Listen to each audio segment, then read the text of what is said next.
Sure, let's continue on Odegaard just quickly, because the goal he scores, it's a bit lucky, but the way he hits the ball down the ground, to be fair, a bit like what Ozil, to go back to your comparison about Ozil, used to do in a more like desired way. That's what I think Ozil meant to do, when he was doing that trick.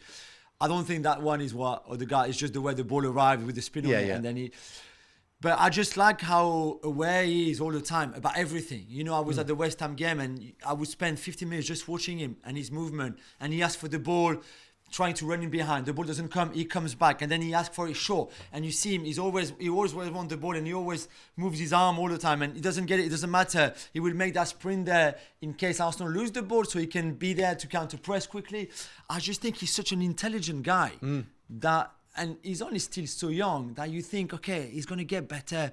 He's going to improve, maybe even physically. His body will be able to take more sprints and more effort and more repetition in everything he does. And I'm just like, wow, okay, if he keeps his feet on the ground, and I mean, I don't know why he wouldn't, but maybe. But he can develop into an even better player. But this is why Real Madrid took him as such a young player. Yeah, because they saw all these qualities. These qualities he had as a youngster. And sometimes if you play in reserves or youth team football for too long, as he did at Real Madrid, you don't develop your game. He's come to Arsenal, and it took him a little time, I would say, to get into his stride. I thought he was a luxury player, a bit like Mesut Ozil. He's worse when he was at Arsenal. What's he going to bring to Arsenal that some other players couldn't bring?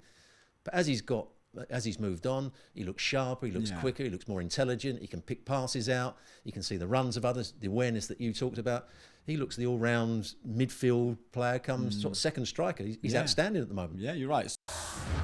Well, thank you very much for watching ESPN on YouTube. For more sports highlights and analysis, be sure to download the ESPN app. And for live streaming, premium content, and let's not forget as well, ESPN FC 7 days a week. Subscribe to ESPN+.